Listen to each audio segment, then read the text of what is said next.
Money used to be nothing but coins. The coins themselves stored value and could be used for purchases or taxes. Then money became paper backed by metals. When I was a child, you could give a bank a paper dollar and get back a silver dollar. The money itself was called a silver certificate and promised you could exchange it. As a young married man, I paid most of my bills by writing checks. The bank would transfer my funds to those I wrote checks to.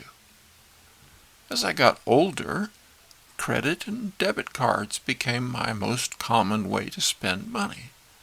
I rarely use cash or coins today. In reality, most of the shopping I do is with digital money. It's numbers in my bank account that change as I make transactions.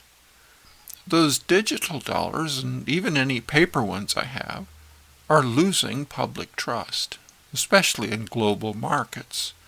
For decades, foreign investors helped keep the dollar strong by purchasing U.S. Treasury bonds. They're moving away to things like gold. The U.S. is not the only nation deep in debt with declining trust in their money. Behind the scenes, people operating the system see this cannot go on forever and are creating a new monetary system. There are opposing concepts. The draconian concept is a central bank digital currency, where a bank, and those behind the bank, are aware of every transaction you engage in, and they have the power to cut off your spending if you say or do anything considered undesirable. Paper money is no longer accepted. The more desirable concept is a blockchain protecting individual ownership and privacy. Since I was born, banks have served as a connection between me and who I spend money with. Checks, cards, and digital transfers all go through banks. Digital money does not require a bank. On a blockchain, you can have a secure digital wallet. You can spend from it without a bank. The digital wallet is not stored on a single computer that can be destroyed. Your encrypted data is kept in multiple locations.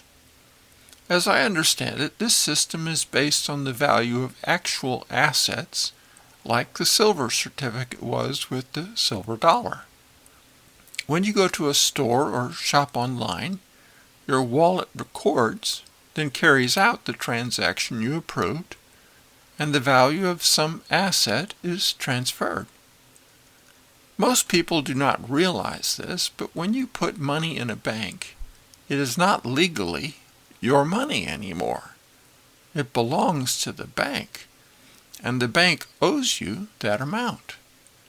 However, banks engage in other activity where your bank deposit can be owed to others as well. Normally, this is not a problem, but in a crisis, you are not the first in line for the bank to pay off. In theory, what you have in a blockchain digital wallet is your money, period. It cannot be used by a bank for other purposes. With a central bank digital currency system, it is not yours. Your spending can be restricted if you don't want to receive a required medical treatment or if your ex-post is politically incorrect. A new monetary system is coming, like it or not. Which system that will be is not clear yet. The transition to the new system may not be as smooth as going from checks to using cards. There is massive government, business, and personal debt that must be dealt with. There will be winners and losers in the turmoil. Those aware of what's coming are scrambling to protect their wealth or increase it.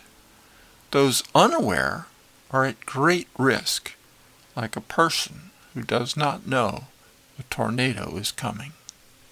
Regardless of which digital monetary path is taken, the system requires digital rails for the money movement. Those rails are not steel. They are assets like XRP, XLM, and a few others.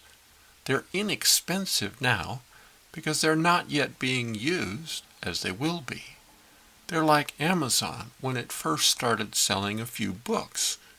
The stock was cheap then, but the tool, the method of shopping, expanded to almost all products on Earth.